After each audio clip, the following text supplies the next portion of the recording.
Hi guys, आज हम लोग देखने वाले हैं स्लॉट। बहुत ही बेहतरीन टॉपिक है और बहुत ही यूज़फुल टॉपिक है, तो इसको ध्यान से देखिएगा और समझिएगा। मैंने बहुत ही डिटेल में इसको कवर किया हुआ है। You can pass a template fragment. Template fragment का क्या मतलब होता है? टेम्पलेट फ्रेगमेंट मतलब होता है कि एक टेम्पलेट बना लिया आपने, जैसे कि H1 हो गया, उसमें टैग में कुछ लिख दिया, फिर डिव में कुछ लिख दिया, फिर H3 में कुछ लिख दिया, तो एक इस तरीके से एलिमेंट बन के एक फ्रेगमेंट बन जाता है, एक टेम्पलेट फ्रेगमेंट बन जाती है। फिर आप टेम्पलेट के अंदर में कुछ भी लिखिए, एक एलिमेंट भी लिखा तो भी उसको भी हम लोग टेम्पलेट फ्रेगमेंट यहाँ पर कह सकते हैं। तो वो जो टेम्पलेट फ्रेगमेंट है उसको हम लोग चाइल्ड कंपोनेंट में पास कर सकते हैं, और child component render the fragment with in its on template. और चाइल्ड कंपोनेंट अपने टेम्पलेट के अंदर में, चाइल्ड कंपोनेंट अपने टेम्पलेट के अंदर में जो उसको मिला है, यानी कि जो पास हुआ है, उसको वो रेंडर करता है। और अच्छे से समझ में आएगा जब इस आप प्रेजेंटेशन को आगे देखिएगा, तो और अच्छे से ये सब आपका क्लियर हो जाएगा स्टेटमेंट। इसमें स्लॉट एलिमेंट का हम लोग यूज़ करते हैं। तो slot element is a slot outlet that indicates where the parent provided slot content should be rendered. इसमें दो चीज़ें हैं, एक है स्लॉट कंटेंट और दूसरा है स्लॉट आउटलेट। तो पेरेंट जो कंटेंट प्रोवाइड करता है वह उसको हम लोग कहते हैं स्लॉट कंटेंट, और चाइल्ड जो उस डेटा को जो प्रोवाइडेड डेटा है या फिर प्रोवाइडेड टेम्पलेट फ्रेगमेंट है उसको रेंडर करता है। कहाँ पर रेंडर करेगा? वह उस जगह को हम लोग कहते हैं स्लॉट आउटलेट। स्लॉट आउटलेट के हम लोग स्लॉट एलिमेंट का यूज़ करते हैं, और अच्छे समझ में आएगा, आगे बढ़ेंगे धीरे धीरे। तो सो बेसिकली इससे हमें क्या लेना है? इससे हमें ये लेना है कि स्लॉट एलिमेंट हमें यूज़ करना है चाइल्ड कंपोनेंट में, और पेरेंट प्रोवाइड करेगा स्लॉट का कंटेंट। इसमें स्लॉट कंटेंट लिमिटेड नहीं कि सिर्फ टेक्स्ट ही होना चाहिए। जैसे कोई नाम हो गया, सोनम लिख दिया, राहुल लिख दिया, या कोई नंबर लिख दिया 24 34, इस तरीके से फिर बूलियन लिख दिया, ट्रू फॉल्स, इस तरीके से लिमिटेड नहीं है। इसमें आप पूरा का पूरा एक वैलिड टेम्पलेट कंटेंट भी डाल सकते हैं, यानी कि मल्टीपल एलिमेंट आप डाल सकते हैं, जैसे H1 हो गया, डिव हो गया, फिर P टैग हो गया। तो इस तरीके का एक पूरा का पूरा कंटेंट आप टेम्पलेट कंटेंट आप टेम्पलेट कंटेंट आप स्लॉट कंटेंट के तौर पर प्रोवाइड कर सकते हैं, यानी कि पेरेंट प्रोवाइड कर सकता है चाइल्ड को। एक बेसिक से एग्जांपल दिखाता हूँ जिससे आपका ये एक आइडिया आपको मिल जाए, फिर धीरे धीरे आगे बढ़ेंगे। सो एक मान लीजिए कि हमारे पास एक कंपोनेंट है app.view, हमारा एक फाइल है जिसको मैंने यहाँ पर पेरेंट कंपोनेंट कंसीडर किया हुआ है। इसमें हमने हेलो लिखा, हेलो यानी कि इंपोर्ट किया होगा इसको, और इसको टेम्पलेट के अंदर में हमने लिखा होगा हेलो कंपोनेंट, ये हमारा चाइल्ड कंपोनेंट बनेगा, बिकॉज यहाँ हमने ऐप के अंदर में इसको लिखा, तो ये ऐप हमारा पेरेंट बन गया और हेलो हमारा चाइल्ड कंपोनेंट बन गया, ये हमें पता है। तो यहाँ पर हमने लिखा है H1 सोनम, आप देख सकते हैं, यहाँ हमें इस तरीके से दिखाई दे रहा है, और यहाँ पर हमने लिखा है H2 राहुल, और ये कुछ इस तरीके से देखने को मिलता है। इस तरीके से एक चाइल्ड कंपोनेंट भी हमारे पास है जिसमें हमने स्लॉट कुछ इस तरीके से दिया। तो यहाँ पर आपको कुछ चीज़ें पहले टर्म्स समझ लीजिए। इसका जो वेब पेज होगा आपको सोनम और राहुल इस तरीके से वेब पेज में आपको दिखने को मिलेगा। जब आप इसको कोड में एक्चुअल कोड करेंगे और इसको जब वेब पेज में आप रन करेंगे तो आपको ये सोनम और राहुल दिखाएगा। और यहाँ पर ध्यान दीजिएगा कि सोनम को मैंने थोड़ा सा बोल्ड किया हुआ है, राहुल को थोड़ा सा कम बोल्ड किया हुआ है, बिकॉज वो H2 है, इसी वजह से। कुछ टर्म्स यहाँ पर देख लीजिए कि किसको क्या कहते हैं। पेरेंट कंपोनेंट किसे यहाँ पर कहेंगे? app.view को। क्यों? क्योंकि वह अपने अंदर में हेलो को लिए हुए है, इसी वजह से। hello.view चाइल्ड कंपोनेंट है किसका? app.view का, ये ध्यान में रखिएगा। और वेब पेज तो आपको सिंपल से नॉर्मल से वेब पेज है। अब यहाँ पर सिंपली ये टेम्पलेट टैग के अंदर में है, मैंने टेम्पलेट टैग app.view में लिखा हुआ नहीं है, बट ये टेम्पलेट के अंदर में ही लिखा जाता है, ये सभी को पता होगा। अब तो हम लोग काफ़ी दूर आ चुके हैं व्यू में। तो उसके बाद यहाँ पर आपको ध्यान रखना है कि पेरेंट प्रोवाइड करता है स्लॉट कंटेंट। तो यहाँ जो ये H2 है राहुल, या फिर H1 है सोनम, इसको हम लोग क्या कहेंगे? Slot content. और यहाँ जब स्लॉट आप देख रहे हैं, slot opening and slot closing जो लिखा हुआ है, इसको हम लोग कहते हैं स्लॉट आउटलेट। तो ऊपर में स्टेटमेंट आप देखिएगा, लिखा हुआ है कि slot element is a slot outlet. तो स्लॉट कंटेंट और स्लॉट आउटलेट क्लियर रखिए। चाइल्ड कंपोनेंट में स्लॉट आउटलेट लिखा जाता है, और उस आउटलेट में क्या डेटा रेंडर होगा वह प्रोवाइड करता है कौन? पेरेंट। और पेरेंट जो प्रोवाइड करते हैं हम लोग कहते हैं स्लॉट कंटेंट। तो ये ऊपर में स्टेटमेंट था जिसका हमने यहाँ पर देखा कि क्लियरली हमें समझ में आ गया कि कौन सा आउटलेट कहलाएगा और कौन सा कंटेंट कहलाएगा। अब हम लोग स्लॉट को थोड़ा सा कंपेयर करेंगे प्रॉप्स से, बिकॉज बहुत लोग कहते हैं कि प्रॉप्स में हमें ये मिलता है कि हम लोग पेरेंट्स से चाइल्ड में डेटा पास कर सकते हैं, फिर स्लॉट की क्या आवश्यकता है। तो देखिए कि स्लॉट की क्या आवश्यकता है और प्रॉप्स और स्लॉट कैसे डिफरेंट है एक दूसरे से। तो मैं आपको प्रॉप का एक एग्जाम्पल पहले दिखाता हूँ। प्रॉप में हमने पेरेंट कंपोनेंट बनाया हुआ है app.view को, और यहाँ पर एक हमने चाइल्ड कंपोनेंट लिखा है हेलो, जिसमें एक प्रॉप आपको दिखाई दे रहा होगा, नेम स्ट्रिंग है, इसे हमने कॉलर नहीं लिखा, नहीं कि वीबाइंड का हमने यूज़ नहीं किया, सिंपली इसका नाम हमने लिख दिया सोनम, मीनिंग इसका वैल्यू लिख दिया हमने सोनम। इसी तरीके से एक और हमने लिखा है हेलो, जिसमें नेम दिया हुआ है राहुल। अभी इस प्रॉप को पास किया जा रहा है किसमें? चाइल्ड में। तो हम लोग यहाँ पर hello.view चाइल्ड कंपोनेंट ये हमारा बनेगा, और ये डेटा हमारा नेम सोनम या फिर नेम राहुल ये हमारा एक्सेस हो सकता है कहाँ पर, चाइल्ड कंपोनेंट में। तो हमने यहाँ पर कर्ली ओपन कर्ली क्लोज करके नेम लिख दिया और हमने डिफाइन किया प्रॉप्स को कि हमारा नेम प्रॉप्स है। वेब पेज में क्या होगा, वेब पेज में आपको दिखाई देगा सोनम और राहुल यहाँ पर दिखाई देगा। ये हमें पता है, हमने प्रॉप्स में बहुत ही डिटेल में इसको पढ़ा हुआ है। और भी अगर आप पेरेंट कंपोनेंट में और भी आप अगर अलग अलग नाम से करना चाहें, जैसे हेलो नेम सुमित कर दिया, तो वैसे भी आप कर सकते हैं। ये हमें पता है कि जो भी नाम में डेटा रखा मतलब वैल्यू रखा वो हमारा चाइल्ड कंपोनेंट में जाएगा और उसको हमने कर्ली ओपन कर्ली क्लोज के अंदर में लिख दिया हुआ है, वो हमें वेब पेज में देखने को मिल जाएगा। मान लीजिए कि यहाँ पर नॉर्मल टेक्स्ट सिर्फ जैसे कि सोनम और राहुल यहाँ पर एक नॉर्मल टेक्स्ट है, पेरेंट कंपोनेंट में देखिएगा नॉर्मल टेक्स्ट है, वहाँ नॉर्मल टेक्स्ट ना देकर मुझे H1 के साथ इसको लिखना है या फिर कोई एक स्टाइल टैग के साथ लिखना है। तो वैसे करेंगे तो ये काम नहीं करेगा बिकॉज वो उसको स्ट्रिंग बना लेगा। तो उस केस में हमें टेम्पलेट फ्रेगमेंट जब हमें पास करना होता है तो हमें ज़रूरत पड़ती है स्लॉट की। सो अब हमें क्या लिखना पड़ेगा, app dot view parent component में, और यहाँ पर हेलो में हेलो का ओपनिंग और क्लोजिंग यहाँ पर देना होता है। और प्रॉप में हम लोग क्लोजिंग कंपोनेंट का नहीं लिखते हैं, विदाउट क्लोजिंग भी हमारा काम हो जाता है कंपोनेंट का, लेकिन चाइल्ड कंपोनेंट का। लेकिन जब आप स्लॉट बनाएंगे तब आपको ओपनिंग एंड क्लोजिंग कंपोनेंट का लिखना पड़ेगा। जैसे कि राहुल हमने H3 में पास किया, यहाँ पर आप देख सकते हैं कि हमने H3 और H1 पास किया हुआ है। जो कि प्रॉप में क्या होता था कि आपने H1 लिखा तो नेम सोनम भी H1 ही रहेगा और राहुल भी H1 ही रहेगा, वो H1 H3 नहीं हो सकता। लेकिन यहाँ पर हम लोग इसको कर सकते हैं। हम लोगों ने यहाँ पर H1 सोनम लिखा और H3 में लिखा है राहुल को। अब ये H1 बनकर पास होगा और ये H3 बनकर पास होगा, यानी कि HTML फ्रेगमेंट के साथ हमारा टेम्पलेट फ्रेगमेंट के साथ हमारा ये जा रहा है, मतलब पूरा का पूरा एक HTML का कोड हमारा पास होगा चाइल्ड कंपोनेंट में। देखिए हेलो डॉट व्यू लिखा और टेम्पलेट के अंदर में सिंपली आप स्लॉट ओपनिंग क्लोजिंग लिखेंगे और इसे जो आपको स्लॉट कॉन्टेंट है जैसे सोनम है H1 के साथ तो वह पास होगा, फिर एक बार H3 राहुल ये भी पास होगा। तो आपको दोनों ही वेब पेज में देखने को मिल जाएगा। वेब पेज में सोनम और राहुल, सोनम आपको H1 में देखने को मिलेगा और राहुल आपको H3 में देखने को मिलेगा बिकॉज आपने इसको H3 के अंदर में लिखा हुआ है। अब इसमें एक और चीज़ हमें ध्यान में रखना है जो कि है रेंडरर स्कोप। रेंडर स्कोप क्या होता है, देखिए slot content has access to data scope of the parent component. Slot content किसको बोलते हैं, स्लॉट कंटेंट होता है हमारा पेरेंट में ही। तो पेरेंट में जो स्लॉट कंटेंट होता है वहाँ पर आप एक्सेस कर सकते हैं पेरेंट का जो भी डेटा रहेगा उसको, because it is defined in the parent. Because parent में डिफाइन है तो पेरेंट कंपोनेंट में उसको एक्सेस किया जा सकता है। Slot content does not have access to child component's data. Slot content child का डेटा नहीं कर सकता बिकॉज चाइल्ड कंपोनेंट में डिफाइन है वो चाइल्ड ही एक्सेस कर सकता है, पेरेंट एक्सेस नहीं कर सकता।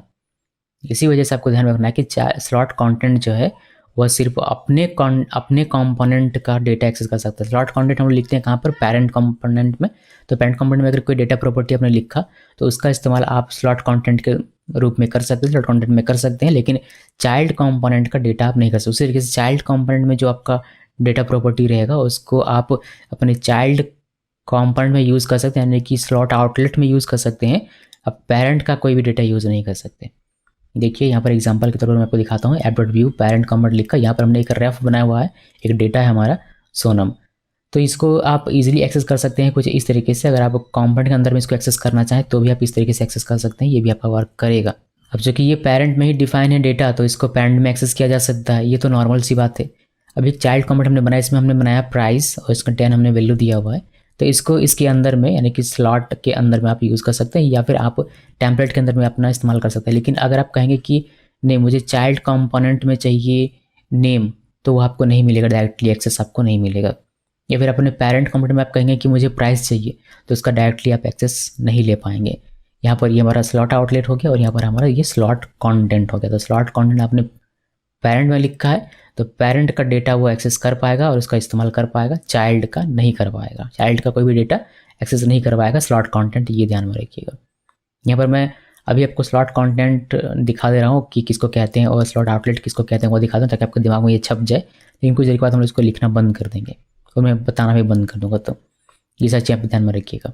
फॉल बैक कॉन्टेंट के बारे में थोड़ी देर में हम लोग बात करेंगे। ये हमारा इतना पहले देख लेते हैं थ्योरी जो हमने देखा, उसके बाद हम लोग फॉल बैक कॉन्टेंट के बारे में भी बात करेंगे। तो पहले इतना देखते हैं। एक प्रोजेक्ट क्रिएट करते हैं npm init व्यू और लेटेस्ट लिखा, इंटर प्रेस किया और ये ch29 हमारा बनेगा, ch29 प्रोजेक्ट क्रिएट होगा। cd ch29 के अंदर चलते हैं और npm i करके सारे पैकेजेस इसके अंदर जो भी रिक्वायर्ड है उसको इंस्टॉल कर लेते हैं। बहुत ही इजी कॉन्सेप्ट है स्लॉट और बहुत ही यूज़फुल है। आप इसका यूज़ करके बहुत अच्छे से आप लेआउट बना सकते हैं, अपना अपना जो वेबसाइट होगा उसका लेआउट आप बना पाएंगे। इसलिए इसको ध्यान से देखिएगा और बारीकी से इसको समझिएगा। मैंने बहुत ही डिटेल में इसको बताया हुआ, बहुत सारे एग्जांपल लेकर। सबसे पहले इसमें से मैं डिलीट कर देता हूँ क्या, हमारा जो कंपोनेंट है ये और ये दोनों डिलीट कर देता हूँ। एसेट्स में आते हैं और ये CSS भी डिलीट कर देते हैं, इसका कोई काम नहीं है यहाँ पर। और मेन और JS में इसको हमें हटाना पड़ेगा बिकॉज ये फाइल में डिलीट कर दिया हुआ है, तो इसको हटा देते हैं यहाँ से, इसका कोई काम नहीं है। और स्टार्टर, अपना स्टार्टर आएंगे और यहाँ से हम लोग कंपोनेंट को और app.view को दोनों को कॉपी करेंगे और अपने इस वाले में पेस्ट कर देंगे, SRC फोल्डर के अंदर में यहाँ पर पेस्ट कर दिया। ये हमारा ब्लैंक है, एक देख सकते हैं ब्लैंक है, और app.view भी हमारा ब्लैंक है। अभी दोनों में काम करेंगे, हमारा पेरेंट भी चलेगा और चाइल्ड भी चलेगा। और इसको हमने यहाँ पर दिया हुआ है, माउंट किया हुआ है। ये हमारा ब्लैंक है, तो हम लोग इसको अगर भी रन करते हैं npm रन टैब लिख के, तो आप देखेंगे कि ये हमारा ब्लैंक दिखेगा, यहाँ पर कुछ भी दिखने को नहीं मिलेगा। इसको हम लोग इंस्पेक्ट करेंगे, कंसोल में कोई एरर नहीं है, बहुत बढ़िया, यही हमें चाहिए था। अभी हम लोग एक एक करके एग्जांपल देखेंगे, ठीक है। पहले जरा इसको हम लोग प्रॉप से कंपेयर कर लेते हैं। तो ये हमारा पेरेंट हो गया और ये हमारा चाइल्ड हो गया, ठीक है। प्रॉप्स इसको कंपेयर करते हैं, उसके लिए हम लोग क्या करेंगे, अपने इसमें जाते हैं और यहाँ पर एक प्रॉप हम लोग डिफाइन करते हैं। तो नेम इक्वल, मैंने दे दिया सोनम, और आई थिंक पहले एक देख लीजिए, और उसके बाद इसको एक्सेस करेंगे कहाँ, चाइल्ड में ये पास होता है तो यहाँ पर एक्सेस करेंगे। उसके लिए हम लोग पहले इसको डिफाइन कर देते हैं। यहाँ पर लिखता हूँ मैं प्रॉप्स और const props equal define props, और यहाँ पर ये हमारा हो जाएगा क्या, स्क्वायर ब्रैकेट के अंदर ही मैं लिख देता हूँ। हम लोग ऑब्जेक्ट के अंदर भी लिख सकते हैं स्ट्रिंग टाइप डिफाइन करके, बट यहाँ पर सिंपली एक छोटा सा एग्जांपल देख रहे हैं तो नेम मैंने लिख दिया। अभी टेम्पलेट में आएंगे और यहाँ पर हम लोग प्रॉप्स देखेंगे, प्रॉप्स कमेंट करके लिख देता हूँ, और इसको हम लोग एक्सेस कर सकते हैं। ये हमारा आ रहा है तो हम लोग इसको एक्सेस कर सकते हैं, और यहाँ पर लिखेंगे नेम, हमें दिख जाएगा क्या, राहुल या फिर सोनम, जो भी हमने लिखा हुआ है यहाँ पर नाम, वह हमें यहाँ पर देखने मिल जाएगा। उसको आप यहाँ पर देखिए, रिफ्रेश कीजिए, देखिए नाम हमें दिखाई दे रहा है। हम लोग एक और चाहें तो कंपोनेंट डिफरेंट डेटा के साथ इसको पास कर सकते हैं। फॉर एग्जांपल यहाँ पर हमने राहुल लिखा तो ये राहुल भी हमारा चला जाएगा। यहाँ पर एक बार सोनम के साथ ये डिस्प्ले होगा, फिर दूसरी बार राहुल के साथ डिस्प्ले होगा, और आप इसको यहाँ पर देख पाएंगे सोनम और राहुल। लेकिन क्या होगा अगर मुझे यहाँ पर सोनम चाहिए H1 में लेकिन राहुल चाहिए H3 में, ये तो नहीं कर पाएंगे यहाँ से हम लोग। अगर हम लोग इसको H1 रखते हैं तो सोनम राहुल दोनों ही H1 में आता है, अगर H3 करेंगे तो सोनम राहुल दोनों ही हमारे H3 में चला आएगा। तो इस केस में, या फिर अगर यहाँ से अगर आप प्रोवाइड करना चाहें कि चलिए मैं क्या करता हूँ, मैं सिंपली अगर यहाँ से H1 ना लिखूँ, ये H1 मैंने यहाँ से हटा दिया, तो अभी क्या होगा, मैंने इसको सेव किया और हमें ये नॉर्मल सा इस तरीके से देखने को मिलेगा। और मैं समझता हूँ, मैंने सोचा कि चलो यहाँ से नहीं लिखते हैं, यहाँ पर H1 प्रोवाइड कर देते हैं।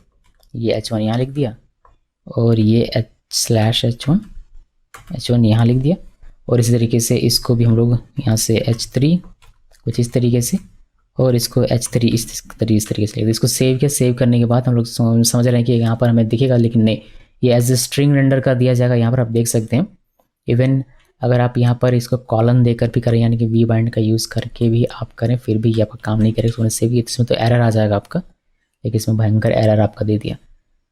सो ऐसे ही ये काम नहीं कर रहा, ठीक है। तो कैसे करेगा, इसी जगह पर इसी चीज़ को बेहतर बनाने के लिए हमें मिलता है कौन सा कॉन्सेप्ट, इसको बेहतर बनाने के लिए कॉन्सेप्ट मिलता है स्लॉट का, जिसमें हम लोग HTML भी पास कर सकते हैं चाइल्ड में। तो यहाँ पर वापस से इसको मैं H1 कर देता हूँ। तो प्रॉप का आपको समझ में आ गया कि प्रॉप की क्या लिमिटेशन है और स्लॉट हमें कहाँ पर हेल्प करने वाला है। सो यहाँ पर मैं कमेंट लिखता हूँ कि in props we can not pass HTML, ये ध्यान में रखिए। तो इसको करते हैं कमेंट, और इसको भी करते हैं कमेंट। प्रॉप का हमें समझ में आ गया। अभी हम लोग स्लॉट देखेंगे एक एक करके। सो यहाँ पर आते हैं और स्लॉट का एक एग्जांपल मैं आपको दिखाता हूँ। स्लॉट लिखा और हेलो रहेगा यहाँ पर, और हेलो का यहाँ पर ओपनिंग एंड क्लोजिंग रहेगा, बिकॉज हम लोग यहाँ पर पास करने वाला है क्या, स्लॉट कंटेंट। तो एक H1 लिख देता हूँ मैं, हमारा जो डेटा था वही हमें चाहिएगा, सोनम लिखा, और अभी सिर्फ एक डेटा दे दें, फिर आगे बढ़ेंगे तो दूसरा डेटा भी मैं आपको इसमें दिखाऊंगा। तो ये हमारा क्या, ये स्लॉट कंटेंट है। अब इस कंटेंट को भेजा कहाँ जा रहा है, स्लॉट आउटलेट के पास। तो स्लॉट आउटलेट हमने यहाँ कहीं लिखा हुआ नहीं है, चलिए लिखते हैं यहाँ पर। ये हमारा स्लॉट का टॉपिक है। स्लॉट आउटलेट लिखने के लिए आपको क्या करना होता है, सिंपली स्लॉट का ओपनिंग एंड क्लोजिंग लिख के इसको सेव कीजिए। तो अभी क्या होगा, स्लॉट ऑटोमेटिकली वर्क करेगा, और ये जो आपने इसके अंदर जो कुछ भी लिखा है, हेलो के अंदर जो कुछ भी आपने लिखा हुआ है, ये अभी तो सिंपल एक डेटा है, तो ये डेटा आपका क्या होगा, यहाँ पर आकर रेंडर होगा। देखिए सेव किया, सेव करने के बाद इसको रिफ्रेश करेंगे, आपको सोनम दिखाई देगा। अभी इसमें हम लोग क्या कर सकते हैं कि हमें एक H3 में चाहिए था राहुल, तो यहाँ से हम लोग H3 भी प्रोवाइड कर सकते हैं। इसमें H3 कर दिया और इसका नाम चेंज कर दिया, और एक बार क्या होगा, H1 के साथ ये कंटेंट हमारा यहाँ आएगा, और हमें वो दिखाई देगा। फिर ये हमारा कंटेंट इस आउटलेट पे आएगा H3 के साथ और हमें H3 के साथ राहुल देखने को मिलेगा। मैंने इसको सेव किया और इसको रिफ्रेश किया, देखिए H1 और H3 के साथ देखने को मिलता है। आप अगर इसको वेरीफाई करना चाहें तो यहाँ पर कर सकते हैं। कहाँ गया भाई, देखिए H1 में सोनम और H3 में राहुल आपको देखने को मिलेगा। ओके, सो ये होता है स्लॉट का बेनिफिट। अब ऐसा नहीं है कि आप यहाँ पर एक ही इस तरीके से H1 लिख सकते हैं, नहीं ऐसा नहीं है, आप इसमें मल्टीपल लिख सकते हैं, जितनी मर्जी उतनी आप लिख लीजिए। यहाँ पर एक H1 लिखा, अभी H1 के बाद मैं अगर यहाँ पर एक P लिख दूँ और थोड़ा सा कंटेंट यहाँ पर लिख दूँ मैं, इतना कुछ ज़्यादा ही हो गया, ये इतना जाते हैं, इतना यहाँ तक। तो ये दोनों एक रेंडर होगा, एक बार स्लॉट के लिए यहाँ पर कंटेंट प्रोवाइड होगा, फिर एक बार ये H3 का होगा। तो मैंने इसको सेव किया, सेव करने के बाद यहाँ पर आते हैं, देखिए आपको दोनों ही मिलेगा। ओके, सो इस तरीके से ये वर्क करता है। ऐसा नहीं कि एक ही आप इसके अंदर में लिख सकते हैं, ऐसा बिल्कुल भी नहीं है। तो ऐसा दिमाग में डाल के रखना नहीं है, इसलिए मैंने आपको इस तरीके से एग्जाम्पल भी यहाँ पर भी दिखा दिया। तो ज़रा ध्यान में रखिएगा कि स्लॉट कंटेंट किसे कहते हैं। यहाँ पर स्लॉट कंटेंट हमारा ये हो गया और स्लॉट आउटलेट हम लोग इसको कहते हैं। तो स्लॉट कंटेंट पेरेंट प्रोवाइड करता है चाइल्ड को, कहाँ पर, स्लॉट आउटलेट के पास। ओके, तो इतना क्लियर रखिए और कभी कन्फ्यूज़न नहीं होगा।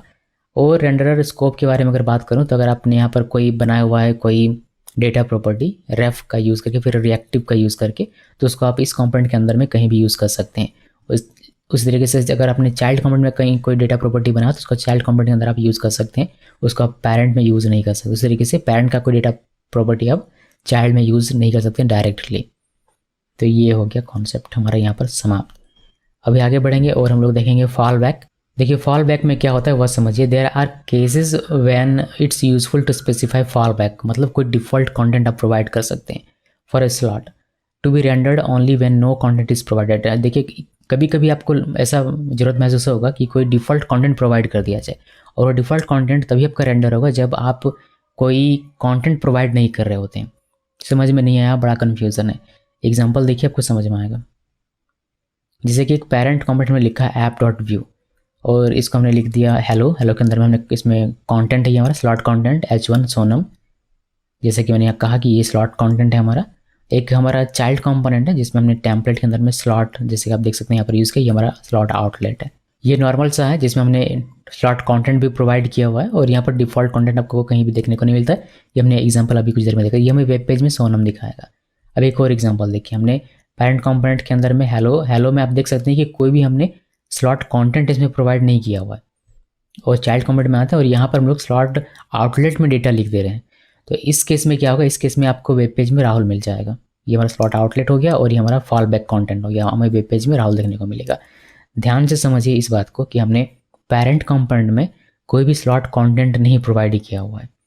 हमने क्या किया, चाइल्ड कंपोनेंट में जहाँ पर हम लोग स्लॉट आउटलेट लिखते हैं वहाँ पर हमने एक H1 के साथ राहुल लिखा हुआ है। तो होगा ये कि वेब पेज में आपको राहुल दिखाई देगा। जब पेरेंट कंपोनेंट से कोई स्लॉट कंटेंट प्रोवाइड नहीं किया जाता है तो चाइल्ड कंपोनेंट के स्लॉट आउटलेट में जो डेटा रहता है उसको डिफ़ॉल्ट मानकर उसको रेंडर कर दिया जाता है और वेब पेज में दिखाया जाता है। इसी तरीके से एक और एग्जांपल देखिए, पेरेंट कंपोनेंट, इसमें हमने डेटा प्रोवाइड कर दिया सोनम और यहाँ पर ये हमारा स्लॉट कंटेंट बनेगा। चाइल्ड कंपोनेंट में यहाँ भी हमने डेटा प्रोवाइड कर दिया। तो इस केस में क्या होगा, इस केस में आपको वेब पेज में सोनम दिखेगा या राहुल दिखेगा। तो डिफ़ॉल्ट कंटेंट सिर्फ तभी काम करता है जब उसको स्लॉट कंटेंट प्रोवाइड ना किया जाए। यहाँ पर स्लॉट कंटेंट प्रोवाइड किया जा रहा है तो ये राहुल ना दिखाकर आपको सिंपली क्या दिखाएगा, सोनम दिखाएगा। तो ये ध्यान में रखिएगा। और फॉल बैक कंटेंट इसमें किसको कहते हैं, फॉल बैक कंटेंट हम लोग जो स्लॉट के अंदर में लिख रहे हैं, स्लॉट टैग के अंदर में या स्लॉट एलिमेंट के अंदर में, उसको हम लोग फॉल बैक कंटेंट कहते हैं, या फिर आप डिफ़ॉल्ट कंटेंट भी इसको कह सकते हैं। सो 3 केसेस मैंने यहाँ पर लिया हुआ है। पहला केस है, मैं ये मुंडी अपना 3 केसेस मैंने यहाँ पर लिया हुआ है। ये पहला केस है जिसमें आप पेरेंट कंपोनेंट में स्लॉट कंटेंट है और चाइल्ड कंपोनेंट में स्लॉट आउटलेट में कोई भी कंटेंट नहीं है, डिफ़ॉल्ट कंटेंट नहीं है, फॉल बैक कंटेंट नहीं है। उस केस में क्या होगा, जो पेरेंट कंपोनेंट प्रोवाइड करेगा उसी को वेब पेज में रेंडर करके दिखा दिया जाएगा। दूसरा केस हमने लिया हुआ है कि पेरेंट कंपोनेंट में कोई भी डेटा आप देख सकते हैं कि स्लॉट कंटेंट में नहीं लिखा हुआ है, हेलो ओपनिंग हेलो क्लोजिंग के बीच में कुछ भी नहीं है दूसरा केस में। लेकिन चाइल्ड कंपोनेंट हमने फॉल बैक कंटेंट यानी कि डिफ़ॉल्ट कंटेंट इसमें दे दिया है, तो उस केस में ये डिफ़ॉल्ट कंटेंट को रेंडर कर देगा वेब पेज में। तीसरा केस है जिसमें पेरेंट कंपोनेंट में भी डेटा है यानी कि स्लॉट कंटेंट हम लोग प्रोवाइड कर रहे हैं, साथ में चाइल्ड कंपोनेंट में भी हम लोग स्लॉट आउटलेट में भी डिफ़ॉल्ट कंटेंट लिख दे रहे हैं। तो इस केस में डिफ़ॉल्ट कंटेंट जो होगा उसको डिस्कार्ड कर दिया जाएगा और जो पेरेंट कंपोनेंट प्रोवाइड करता है उसकी प्रायोरिटी हाई रहेगी और वही आपको डेटा वेब पेज में रेंडर होकर दिखेगा। सो इसका मतलब, इसका कंक्लूजन ये होता है कि डिफ़ॉल्ट कंटेंट सिर्फ और सिर्फ तभी आपका काम करेगा जब पेरेंट कंपोनेंट से कोई स्लॉट कंटेंट ना आ रहा हो। दिमाग में ये बात क्लियर रखिएगा। चलिए इसका एग्जांपल दिखा देता हूँ, फिर हम लोग और आगे डिस्कस करेंगे। इसको कमेंट कर देता हूँ, ये टेम्पलेट नहीं, टेम्पलेट तो रहेगा ही। इसको कमेंट कर देता हूँ, यहाँ से यहाँ तक कमेंट कर दिया, और यहाँ कुछ कमेंट करना है क्या, इसको कमेंट कर देते हैं। ओके, सो हम लोग यहाँ पर देखने वाले हैं क्या, फॉल बैक कॉन्टेंट या फिर डिफ़ॉल्ट कॉन्टेंट इसको कह लीजिए। यहाँ पे कमेंट करके लिख देता हूँ फॉल बैक कॉन्टेंट या फिर डिफ़ॉल्ट कॉन्टेंट आप इसको कह लीजिए। तो हम लोग क्या करेंगे, हम लोग हेलो जो लिखते थे वो हम लोग हेलो लिखेंगे, ओपनिंग क्लोजिंग, और अभी हम लोग एक H1 के अंदर में सोनम लिखेंगे। ठीक है, हमने ये हमारा क्या है, स्लॉट कंटेंट। ये हमारा कहाँ पर जाएगा, ये हमारा जाएगा, अगर हम लोग इस तरीके से लिख दें यहाँ पर simply opening and closing slot, तो यहाँ पर ये रेंडर होगा, हमें पता है। ये कंटेंट स्लॉट कंटेंट यहाँ पर आएगा इस आउटलेट में, और ये रेंडर होकर हमें वेब पेज में दिखेगा। मैं आपको दिखाता हूँ, ये हमने किया रिफ्रेश और हमें सोनम दिखाई देता है। बहुत बढ़िया, यहाँ तक का कॉन्सेप्ट। अभी क्या है, दूसरा केस हमारा क्या था, दूसरा केस हमारा था कि यहाँ से कोई भी कंटेंट प्रोवाइड नहीं किया जाएगा। ऊपर वाले को कमेंट कर देते हैं, यहाँ से कोई भी कंटेंट प्रोवाइड नहीं किया गया, लेकिन चाइल्ड कंपोनेंट में हमारा कंटेंट रहेगा, जिसे हम लोग फॉल बैक कंटेंट या फिर डिफ़ॉल्ट कंटेंट कहेंगे। तो यहाँ पर आते हैं, कॉपी पेस्ट किया, ऊपर वाले कमेंट कर देते हैं, और यहाँ पर हम लोग एक डेटा प्रोवाइड करते हैं और इसका नाम रखते हैं। मान लीजिए कोई डेटा रख सकते हैं आप, एक टैग है दिखा रहा है, उसका मतलब यहाँ एक ही टैग हो ऐसा ज़रूरी नहीं है, जैसे मैंने आपको बताया था यहाँ पर। ठीक है, यहाँ पर मल्टीपल भी, यहाँ पर भी मल्टीपल हो सकते हैं। मैंने इसको सेव किया, अभी यहाँ से नहीं आ रहा, माफ़ कीजिएगा, यहाँ से कोई भी डेटा नहीं आ रहा, कोई भी स्लॉट कंटेंट नहीं आ रहा, तो ये अपने वाले इस फॉल बैक कंटेंट को या फिर डिफ़ॉल्ट कंटेंट को रेंडर कर देगा वेब पेज में, यानी कि राहुल आपको देखने को मिलेगा। ठीक है, तो ये हो गया एक दूसरा केस। अब एक तीसरा केस था जिसमें कि ये डेटा प्रोवाइड करेगा, तो ये इस वाले कमेंट कर दिया और इस वाले कमेंट्स आउट करते हैं। यहाँ पर डेटा दिखाया सोनम और साथ में यहाँ भी डेटा है राहुल। तो अब दोनों में से किसकी प्रायोरिटी आए, कौन सा डेटा रेंडर होगा वेब पेज में। तो कहा गया है कि डिफ़ॉल्ट कंटेंट जो होता है ये ऑप्शनल है। ऑप्शनल है मीन्स इसकी प्रायोरिटी कम होती है। अगर यहाँ से कोई डेटा प्रोवाइड किया जा रहा है, यहाँ से स्लॉट कंटेंट अगर प्रोवाइड किया जा रहा है, तो फॉल बैक कंटेंट को या फिर डिफ़ॉल्ट कंटेंट को कंसिडर नहीं किया जाएगा। तो इसको सेव किया, अभी यहाँ से सोनम जा रहा है और यहाँ पर राहुल है, तो वेब पेज में आपको सोनम देखने को मिलेगा। देखिए रिफ्रेश किया, सोनम को देखने मिला। तो सारी केसेस हमने देख लिए एग्जांपल के तौर पर भी, और मैं उम्मीद करता हूँ कि आपको ये फॉल बैक कंटेंट अच्छे से समझ में आएगा। इसको सेव कर देते हैं कमेंट करके, और इसको भी कमेंट करके सेव कर देते हैं। अभी आगे बढ़ेंगे और आगे मैं आपको धीरे धीरे करके और हम लोग एडवांस इसका देखते जाएंगे और हमें मज़ा आता जाएगा, बिकॉज बहुत ही इंटरेस्टिंग टॉपिक है ये। थोड़ा सा समय लगेगा, लेकिन आप अच्छे तरीके से इसको सीखेंगे तो आप अच्छे अच्छे लेआउट्स तैयार कर पाएंगे व्यूजेस में अपने प्रोजेक्ट्स के लिए। जैसे कि कल को ई-कॉमर्स की वेबसाइट बनानी, तो लेआउट बनाना मस्ट है। तो उस लेआउट को बनाने में कौन हेल्प करेगा, आपकी स्लॉट हेल्प करेगा। अभी तक हमने जो भी स्लॉट देखा, स्लॉट का ओपनिंग और क्लोजिंग टैग होता था बस, और वो एक ही लिखा जा सकता है बिकॉज वो डिफ़ॉल्ट स्लॉट आउटलेट कहा जाता है, डिफ़ॉल्ट स्लॉट आउटलेट कहा जाता है। लेकिन आप नेम्ड स्लॉट भी कर सकते हैं, बिकॉज आपको मैक्सिमम टाइम ज़रूरत पड़ेगी मल्टीपल स्लॉट लिखने की, तो उस केस में हम लोग यूज़ करते हैं named slot. There are times when it's useful to have multiple slot outlets in a single component, यानी कि चाइल्ड कॉम्पोनेंट या फिर किसी भी सिंगल कॉम्पोनेंट में मल्टीपल अगर आपको स्लॉट आउटलेट लिखना हो तो कैसे लिखें। अभी तक तो हम लोग एक ही लिखते थे, और एक ही लिखा तो सिर्फ स्लॉट ओपनिंग स्लॉट क्लोजिंग लिख दिया, बस हमारा काम हो जाता था। बट यहाँ पर आप स्लॉट को नाम दे सकते हैं, एक पर्टिकुलर नाम होगा फॉर दीज केसेस। जब आपको ज़रूरत पड़ती है मल्टीपल स्लॉट यूज़ करने की अपने किसी सिंगल कंपोनेंट में, उस केस में हम लोग slot element has a special attribute name.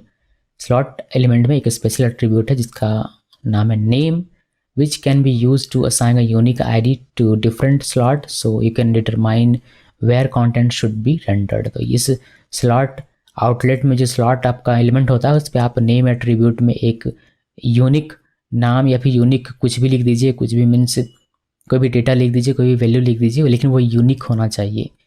और फिर आप अलग अलग स्लॉट क्रिएट कर पाएंगे और उस नाम से ही उसमें क्या डेटा रेंडर होगा उसको वो कहा जाएगा, मतलब आइडेंटिफाई कर पाएगा वो कि क्या यहाँ पर इस स्लॉट का ये नाम है तो यहाँ पर ये डेटा रेंडर करना है, इसको आइडेंटिफाई कर पाएगा। आगे देखेंगे समझ में आएगा। To pass a named slot we need to use template element with the vslot directive and then pass the name of the slot as an argument to vslot। जब हम लोग स्लॉट कंटेंट लिखेंगे तो उस केस में हमें named slot के case में मैं बात कर रहा हूँ, तो उस केस में हमें टेम्पलेट एलिमेंट का यूज़ करना पड़ेगा। और टेम्पलेट एलिमेंट में हमें डायरेक्टिव यूज़ करना पड़ेगा vslot, और vslot के साथ आप यहाँ पर कॉलन देकर लिखेंगे, जो भी स्लॉट का नाम रहेगा वह एज एन आर्ग्यूमेंट आपको vslot के साथ लिखना पड़ेगा। इसका एक शॉर्ट हैंड भी, अगर आप v slot v dash slot नहीं लिखना चाहते हैं तो आप सिंपली हैज़ लिख सकते हैं। ये भी मैं आपको एग्जांपल में दिखा दूंगा। Slot outlet without name implicitly has the default name. अभी तक जो हम लोग देख रहे थे, जो हम लोग एक ही स्लॉट लिखते थे स्लॉट आउटलेट्स की, स्लॉट ओपनिंग स्लॉट क्लोजिंग, तो उसमें एक्चुअली में नेम इक्वल डिफ़ॉल्ट हुआ करता था। जो नहीं भी लिखते थे तो भी वो मौजूद रहता था। तो वो डिफ़ॉल्ट है, एक ही रहेगा, एक से ज़्यादा हो नहीं सकता। अगर एक से ज़्यादा करना है तो हमें नेम स्लॉट का यूज़ करना पड़ेगा। कुछ एग्जांपल्स दिखाता हूँ, जैसे कि app dot view parent component है हमारा, जिसमें एक हमने बेस लेआउट नाम का चाइल्ड कंपोनेंट बनाया हुआ है। ये हमारा चाइल्ड कंपोनेंट है। अभी हेलो को मैंने हटाकर बेस लेआउट का नाम का एक कंपोनेंट बना दिया हुआ चाइल्ड कंपोनेंट, जो आपको अभी थोड़ी देर में देखने को मिलेगा। इसके अंदर हमने टैम्पलेट, वी स्लॉट और हेडर का यूज़ किया हुआ। इसमें टैम्पलेट, जैसे कि मैंने कहा था कि जब आप स्लॉट कंटेंट लिखेंगे तो आपको टैम्पलेट टैग यूज़ करना पड़ेगा, टैम्पलेट एलिमेंट यूज़ करना पड़ेगा, जिसमें वी डैश स्लॉट लिखेंगे और साथ में आपको आर्गुमेंट के तौर पर उस स्लॉट का नाम लिखना है जिस स्लॉट के लिए कंटेंट है। तो हेडर हमारा एक स्लॉट बनेगा जिसके लिए हम लोग यहाँ पर कंटेंट लिख रहे हैं। कंटेंट हमारा है दिस इज हेडर, ये हमारा बंद। इस तरीके से मल्टीपल आप लिख सकते हैं। इस स्लॉट का नाम रखा हमने मेन रखा हुआ है और इसके अंदर कंटेंट रहेगा दिस इज मेन। इस तरीके से एक और है जिसका नाम हमने रखा है फुटर और इसके अंदर कंटेंट है दिस इज फुटर। और यहाँ पर हमारा बेस लेआउट बंद हो जाता है। अभी चाइल्ड कंपोनेंट में देखिए, आपको समझ में आएगा पूरा स्ट्रक्चर की कैसे है। टैम्पलेट के अंदर में स्लॉट नेम यहाँ पर स्पेशल एट्रीब्यूट है जिसको हमने लिखा और इसका वैल्यू हमने दिया है हेडर, और ये हेडर ही हमारा नाम बना हुआ है। यहाँ पर आप देख सकते हैं जो पेरेंट कंपोनेंट में वी स्लॉट के साथ हमने हेडर लिखा हुआ है। तो जो आप नेम एट्रीब्यूट में वैल्यू लिखेंगे वही वैल्यू आपको लिखना है वी स्लॉट के साथ उसके आर्गुमेंट के तौर पर। इससे आइडेंटिफाई होगा कि ये जो वी स्लॉट हेडर है इसके अंदर का जो कंटेंट है, जैसे दिस इज हेडर है, तो ये कहाँ पर जाकर रेंडर होगा, यानी कि ये कंटेंट किस आउटलेट के पास जाएगा, जिस आउटलेट का नाम हेडर है वहाँ पर जाएगा। उस तरीके से आप मेन के लिए लिख सकते हैं और फुटर के लिए ले सकते हैं टैम्पलेट आपका बंद। तो ये हो गया। अभी आप इसी को शॉर्ट हैंड के साथ लिख सकते हैं। सिंपली क्या करना होता है कि वी स्लॉट लिखने के बजाय आप हैज़ लिखिए, हैज़ हेडर और इसके अंदर का कंटेंट। फिर इस तरीके से हैज़ मेन लिखा इसके अंदर का कंटेंट, फिर हैज़ फुटर लिखा इसके अंदर का कंटेंट। बाकी चाइल्ड कंपोनेंट में सेम रहेगा जैसे हम लोग अभी तक लिख रहे थे, बिल्कुल वैसे ही। एक और एग्जांपल देखिए जिसमें हम लोग named slot with default has default का यूज़ करेंगे, या फिर वी स्लॉट डिफ़ॉल्ट का भी यूज़ कर सकते हैं। पेरेंट कंपोनेंट में हमने लिखा हैज़ हेडर, यहाँ पर हैज़ हेडर की जगह पर आप v dash slot colon header इस तरीके से भी लिख सकते हैं, जैसे आपको बताया। ये तो शॉर्ट हैंड हम लोग यहाँ यूज़ कर रहे हैं। उस तरीके से यहाँ पर हमने टेम्पलेट हैज़ डिफ़ॉल्ट लिखा, तो हैज़ डिफ़ॉल्ट का जगह v dash slot colon default वो भी लिख सकते हो। इसके अंदर का कंटेंट है दिस इज़ मेन, ये लिखा। मेन जो कंटेंट होगा हमारा डिफ़ॉल्ट कंटेंट बनेगा, वह बेसिकली मैं आपको यहाँ पर दिखाने वाला हूँ। ये फुटर, तो इसको कैसे करेंगे अपने चाइल्ड कंपोनेंट में, क्या चेंजेस होंगे जब हम लोग यहाँ पर एक ऐसा हमारा स्लॉट कंटेंट है जिसका कोई नाम नहीं, वो डिफ़ॉल्ट के साथ जा रहा है, जैसे कि हमारा मेन कंटेंट की मैं यहाँ पर बात कर रहा हूँ जिसमें कोई नाम नहीं रखा, यानी कि डिफ़ॉल्ट रख दिया हुआ है। तो इस केस में हमारा डिफ़ॉल्ट वाला रेंडर होगा, जो डिफ़ॉल्ट जैसे हम लोग लिखते थे जैसे स्लॉट ओपनिंग स्लॉट क्लोजिंग, वह हमारा जाकर उस जगह पर रेंडर होगा और फुटर अपनी जगह पर रहेगा, यानी कि नेम्ड वाला नेम की जगह पर रहेगा। जैसे हमने हेडर दिया तो हेडर वाला कंटेंट दिस इज हेडर आएगा पहले, फिर डिफ़ॉल्ट जो हमने लिखा है हैज़ डिफ़ॉल्ट, तो उसके अंदर जो कंटेंट है दिस इज मेन वह चला जाएगा डिफ़ॉल्ट वाले में। और डिफ़ॉल्ट आउटलेट हमने लिखा हुआ है कुछ इस तरीके से कि स्लॉट ओपनिंग स्लॉट क्लोजिंग, इसमें कोई भी नेम एट्रीब्यूट नहीं दिया हुआ है। और फुटर के लिए फुटर हमने नेम के साथ लिखा हुआ है। तो ये सारी चीज़ें। अभी एक और एग्जांपल देखिए, मैं आपको सारी थ्योरी अभी भी फिलहाल दिखा रहा हूँ, फिर प्रैक्टिकल एक साथ देख लेंगे। Named slot with implicit default, इसका क्या मतलब होता है कि हमने बेस टेम्पलेट में यहाँ पर हेडर में लिखा और फिर यहाँ पर हमने कुछ भी नहीं लिखा, डायरेक्ट हमने दिस इज मेन लिख दिया और फिर फुटर का हमने नेम के साथ लिखा हुआ है। चाइल्ड कंपोनेंट में अपने हेडर लिखा और यहाँ पर अपने स्लॉट अपने स्लॉट क्लोजिंग यानी कि डिफ़ॉल्ट स्लॉट लिखा, डिफ़ॉल्ट आउटलेट स्लॉट आउटलेट आपने लिखा और यहाँ पर फुटर के लिए लिखा। तो इसमें किस तरीके से ये काम करता है कि जो नेम मैच हो रहा है, जैसे हेडर मैच हो रहा है तो दिस इज हेडर सबसे ऊपर चलाएगा। फिर जो आप देख रहे हैं कि दिस इज मेन है हमारा पेरेंट कंपोनेंट में नजर डालिएगा, तो दिस इज मेन है, इसमें कोई भी हमने टेम्पलेट नहीं लगाया और इस बार हमने डिफ़ॉल्ट हैज़ डिफ़ॉल्ट या फिर वी डैश स्लॉट डिफ़ॉल्ट भी नहीं लिखा, तो उसको लिखने की आवश्यकता नहीं है। आप डायरेक्टली अगर ऐसे भी लिखेंगे this is main without any template और विदाउट एनी नेम्ड स्लॉट, तो उसको डिफ़ॉल्ट माना जाएगा और वह कहाँ जाकर रेंडर होगा, वो वहाँ जाकर रेंडर होगा जहाँ पर आपने डिफ़ॉल्ट स्लॉट आउटलेट लिखा हो, जैसे कि हेडर के नीचे, तो वहाँ पर आपका जाकर होगा। बाकी फुटर का नेम है, फुटर अपनी जगह पर जाकर। तो चलिए इतना देखते हैं प्रैक्टिकल, फिर हम लोग आगे बढ़ेंगे। सो टॉपिक है हमारा यहाँ पर क्या, हेलो डॉट व्यू का कोई काम नहीं, इसको क्लोज कर देते हैं। हम लोग ऐप डॉट व्यू में काम करेंगे सिर्फ। तो यहाँ पर आइए और नेम्ड स्लॉट हमारा इसमें हमें एक और कंपोनेंट बनाने की आवश्यकता पड़ेगी बिकॉज हम लोग लेआउट बनाएंगे। तो मैं बेस लेआउट, आप कोई भी नाम रख सकते हैं वैसे, base layout not dot view नाम से एक हमने यहाँ पर कंपोनेंट बना लिया होपफुल स्पेल से लिखा हो बेस लेआउट डॉट व्यू जहाँ, बट ठीक है। अभी इसमें हम लोग पहले स्क्रिप्ट टैग जो नॉर्मल होता है वो लिख देते हैं। यहाँ पर सेटअप हमने ये लिख दिया। हम लोग यहाँ पर क्या यूज़ करने वाले हैं, नेम्ड स्लॉट का यूज़ करने वाले हैं।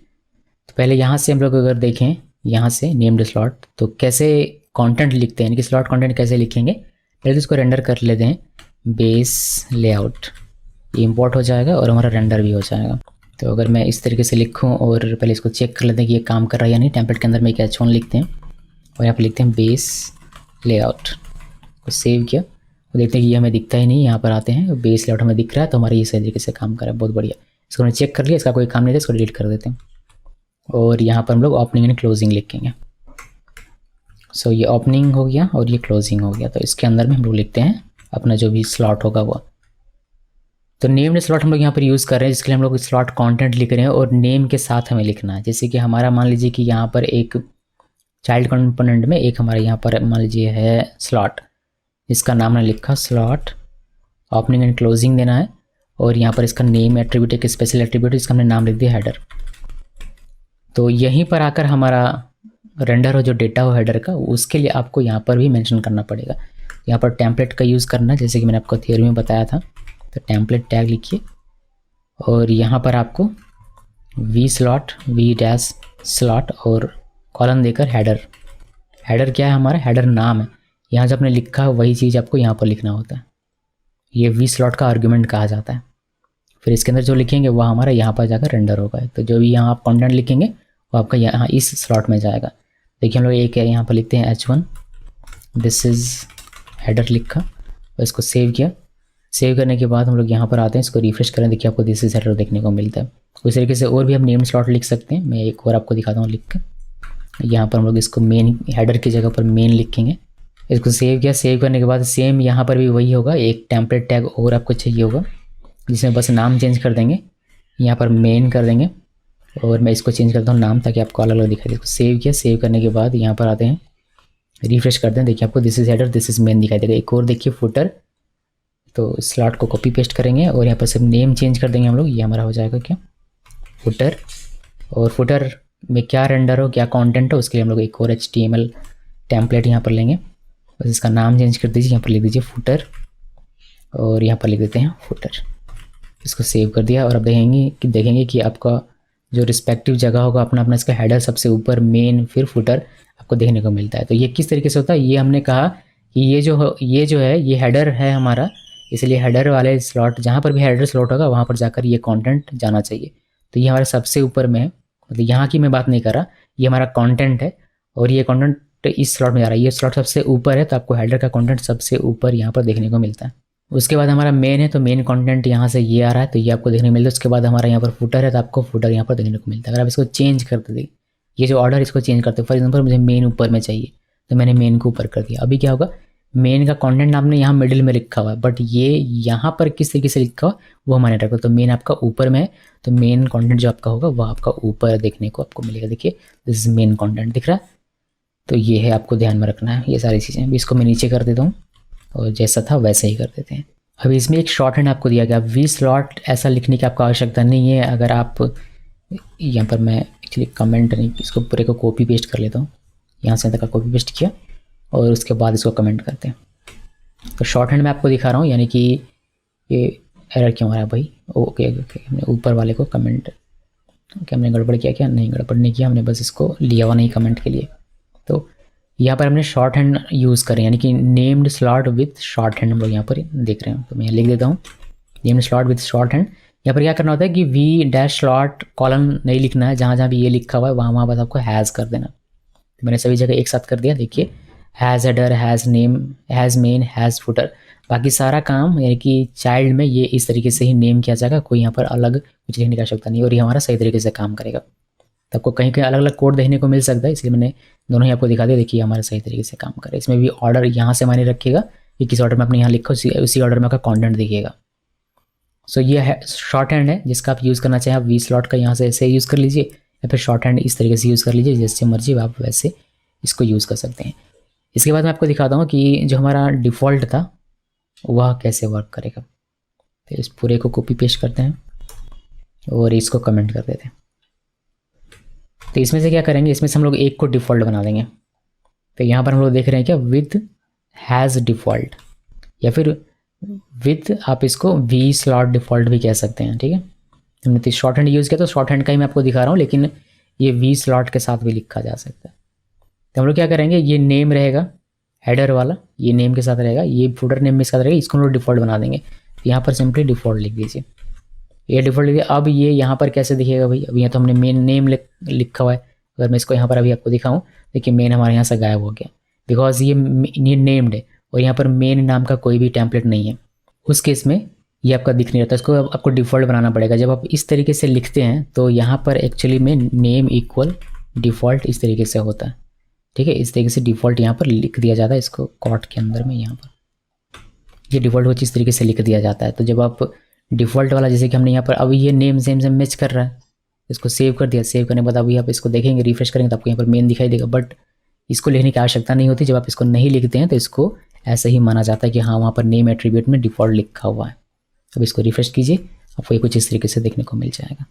तो यहाँ पर इसको एडिट करने के बजाय मैं क्या करता हूँ, मैं इसको कमेंट कर देता हूँ आप लोगों के लिए, मैंने रखा हुआ नहीं है तो ये इस तरीके से रखा हुआ रहेगा। और चलिए मैं इसको नेम्ड विद डिफ़ॉल्ट के साथ एक अलग बना देता हूँ आप लोगों के लिए, ताकि आप इसका सही तरीके से फ़ायदा उठा सकें। इसको कमेंट कर देते हैं और यहाँ पर मैं इसको लिख देता हूँ, देखिए यहाँ से यहाँ तक का, ओके। सो मैंने लिख दिया अलग से, यहाँ पर मैं कर दे रहा था उसको तो आपको ये मिस हो जाता, तो यहाँ पर मैंने अलग से कर दिया। इसमें मैंने लिख दिया नेम्ड स्लॉट विद डिफ़ॉल्ट, और इम्प्लिसिट डिफ़ॉल्ट के लिए भी ये सेम रहेगा। अभी देखिए इम्प्लिसिट डिफ़ॉल्ट का मतलब क्या होता है। इम्प्लिसिट डिफ़ॉल्ट का मतलब ये होता है कि यहाँ पर जो हमारा कंटेंट जहाँ हम लोग प्रोवाइड करें, यहाँ पर आपको कुछ भी लिखने की आवश्यकता नहीं, ये टेम्पलेट से इसको रैप करने की आवश्यकता नहीं है।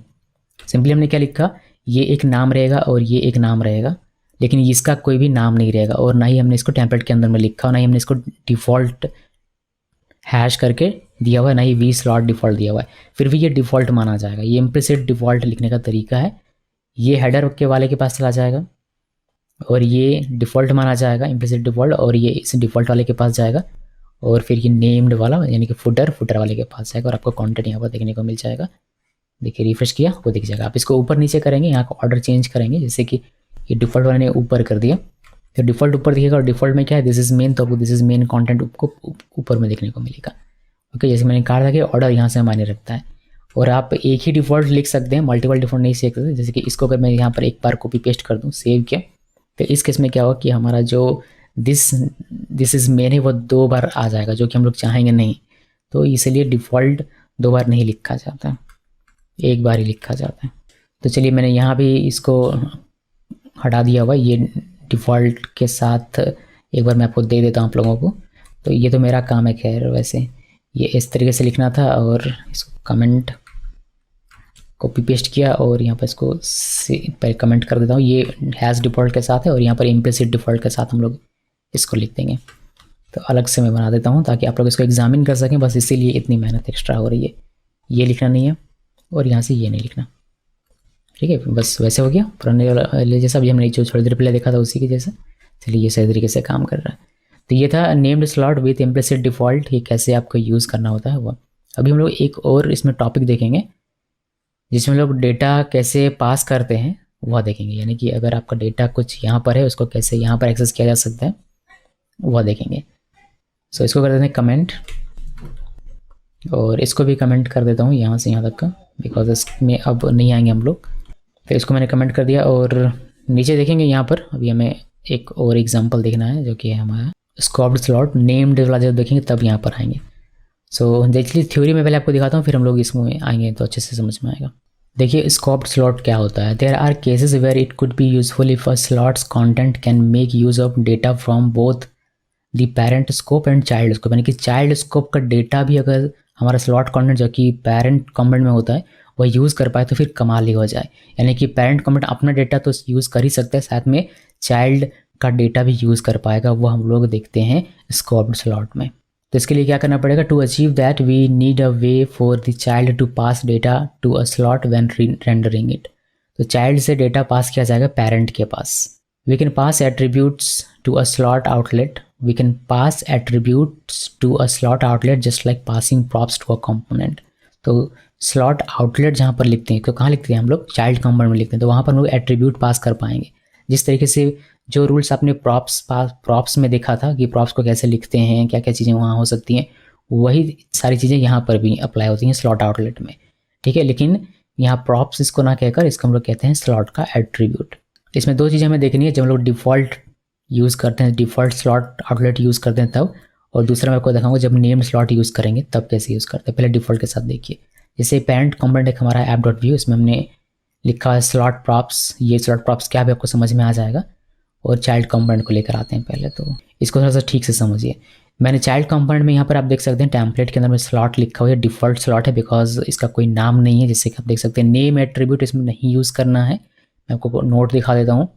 नोट यहाँ पर है कि name of a slot want be included in the props because it is reserved. तो यहाँ पर नेम एट्रीब्यूट आपको यूज़ नहीं करना है, इसलिए मैंने नेम की जगह पर NM लिखा हुआ है। अगर नेम यूज़ करेंगे तो फिर ये स्लॉट नेम्ड स्लॉट बन जाएगा, इसलिए यहाँ नेम्ड यूज़ नहीं करना है, यह ध्यान में रखिए आप लोग। तो ये जो डिफ़ॉल्ट स्लॉट आप देख रहे हैं, स्लॉट ओपनिंग स्लॉट क्लोजिंग के ओपनिंग स्लॉट के अंदर में, यानी ओपनिंग स्लॉट टैग में या फिर एलिमेंट में हमने एट्रीब्यूट लिखा हुआ है, दो एट्रीब्यूट। पहला है NM जिसमें एक स्ट्रिंग वैल्यू है सोनम, और दूसरा हमने एज लिखा हुआ है कॉलन के साथ, यानी कि इसको हमने नंबर बनाया हुआ है 27।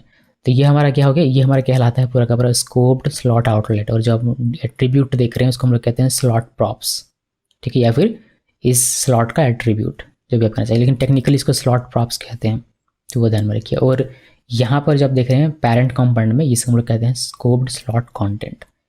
तो यहाँ से जो हमारा स्लॉट प्रॉप्स है वह हमारा चला जाएगा इसके पेरेंट में, जहाँ पर भी इसके लिए कंटेंट प्रोवाइड किया जाएगा वहाँ पर ये प्रॉप्स चला जाएगा, और वह प्रॉप आप यूज़ कर पाएंगे v-slot आपको लिखना पड़ेगा अपने कंपोनेंट में, इक्वल स्लॉट प्रॉप्स। ये हमारा एक ऑब्जेक्ट बनेगा, और फिर ऑब्जेक्ट है तो उसके अंदर में प्रॉपर्टी होगी, जैसे NM हो गया और एज हो गया, और आप उसको एक एक करके यूज़ कर पाएंगे, अपने डिस्प्ले कर पाएंगे। क्योंकि ऑब्जेक्ट पास हो रहा था, ऑब्जेक्ट को आप डीस्ट्रक्चर कर सकते हैं, नेम एज। यहाँ पर स्लॉट प्रॉप्स लिखने के बजाय आप डायरेक्टली इसको कर्ली ओपन कर्ली क्लोज के अंदर में NM-एज लिखकर इस तरीके से भी इसका इस्तेमाल कर सकते हैं, बाकी सारी चीज़ें सेम रहेगी। तो ये मैं आपको दिखा देता हूँ पहले, फिर मैं आपको नेम्ड दिखाऊंगा।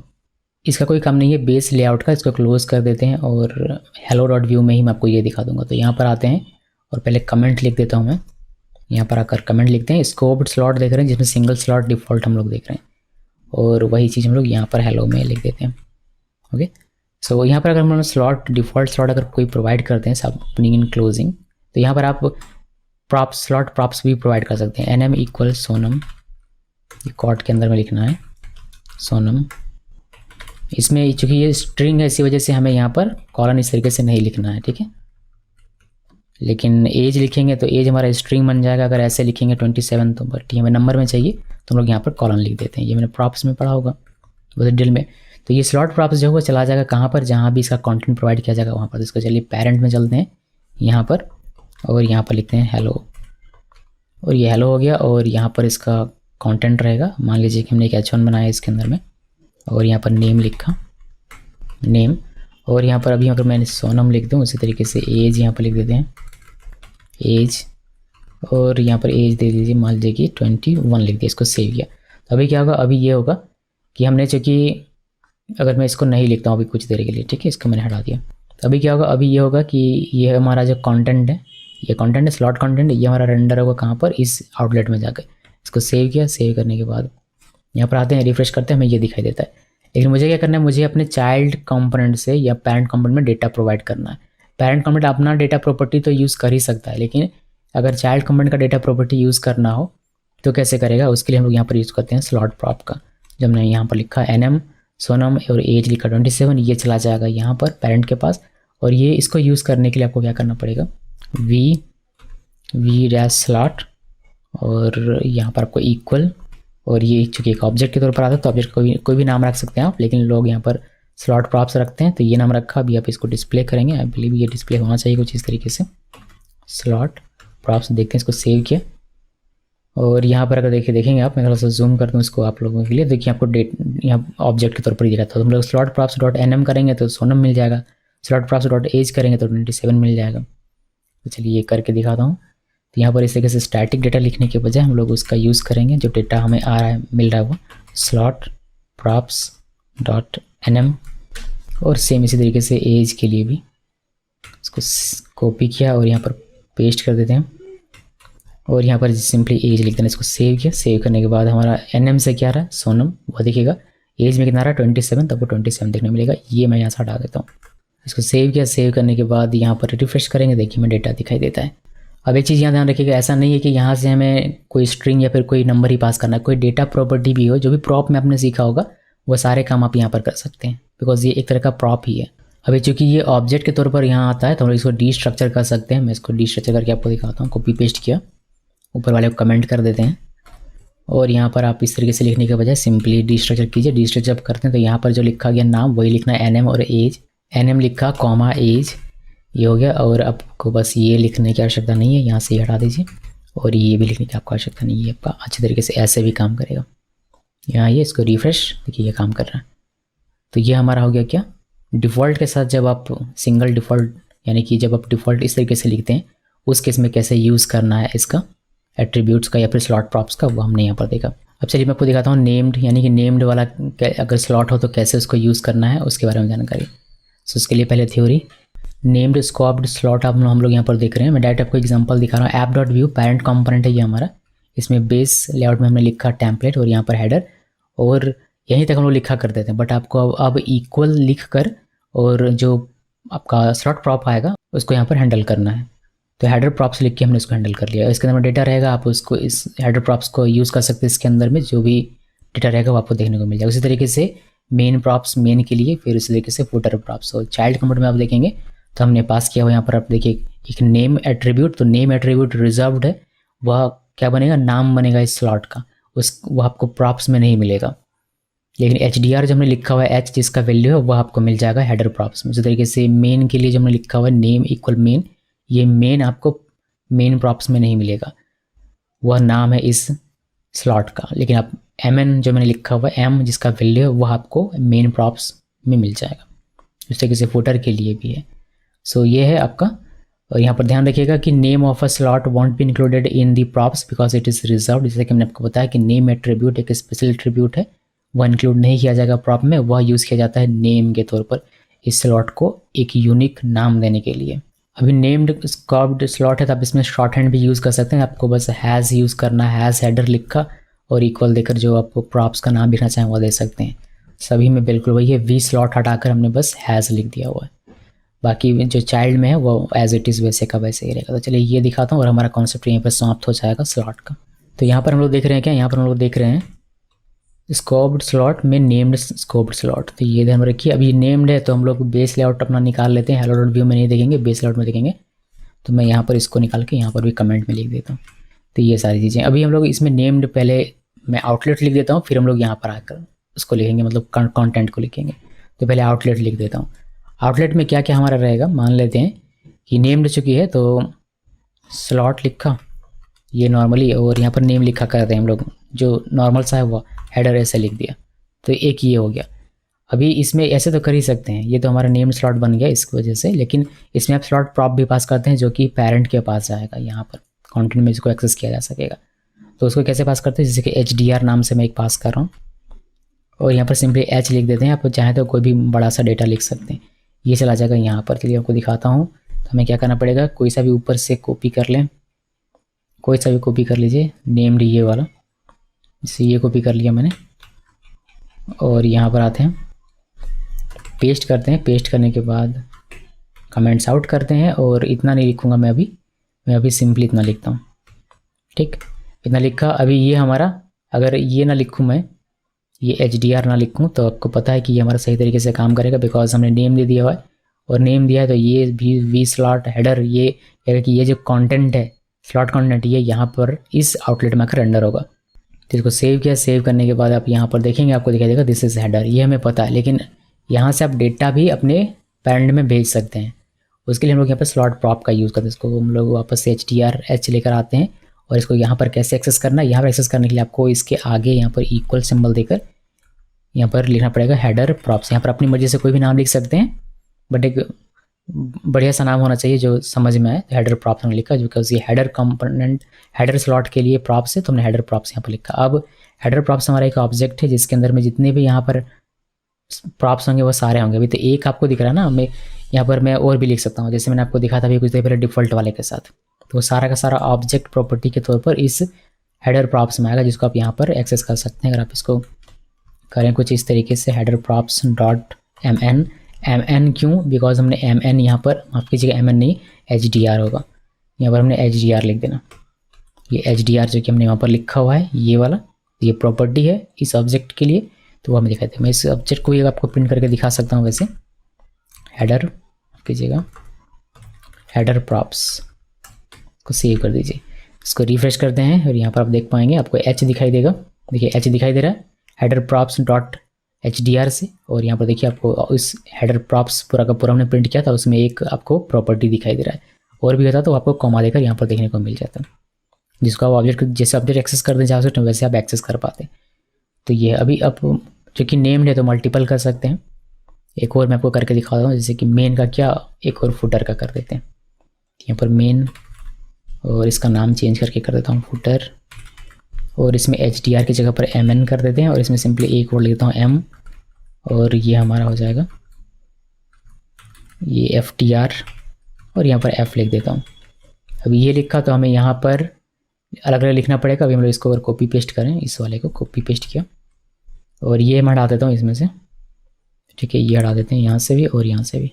इसका हमें नाम चेंज करना पड़ेगा, ये मेन के लिए तो यहाँ पर मेन लिखना पड़ेगा नेम, और ये हेडर प्रॉप्स नहीं होगा बल्कि ये मेन प्रॉप्स होगा। तो यहाँ पर लिखिए मेन प्रॉप्स, से नाम अपनी मर्जी से कुछ भी लिख सकता है। और ये hdr नहीं लेकर आ रहा, ये लेकर आ रहा है क्या, mn, तो हमको यहाँ पर mn लिखना पड़ेगा, mn। अभी mn में जो है वह यहाँ पर आपको देखने को मिल जाएगा, mn में क्या है, m है, m देखने को मिलेगा। यहाँ पर ये चेंज कर दीजिए आप, ये मेन है, दिस इज़ मेन, देखिए आपको दिखाई देगा।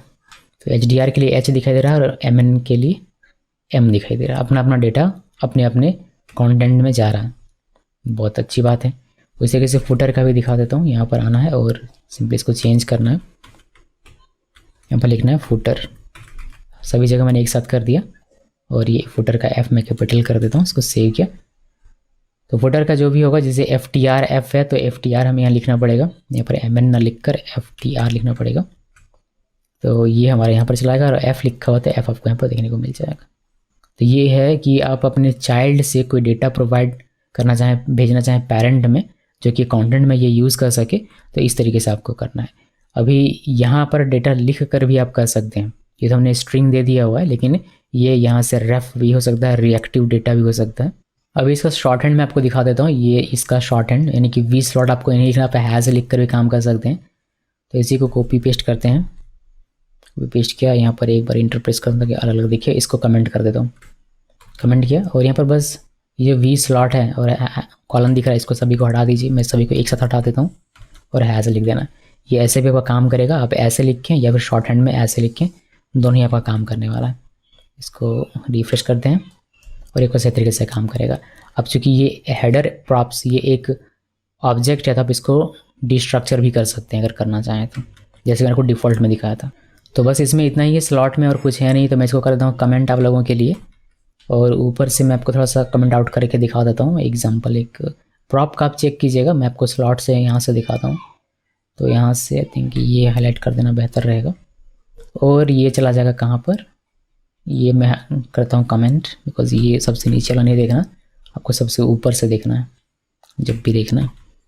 और इसको करते हैं क्लोज, ये यहाँ का नहीं है, ये यहाँ से इसको करते हैं कमेंट डिफ़ॉल्ट वाले को, और ये हाईलाइट कर देते हैं ये वाला, ठीक है। तो क्या होगा, ये हमारा ये जो है ये हमारा रेंडर होगा यहाँ पर, मतलब इस आउटलेट पे आएगा।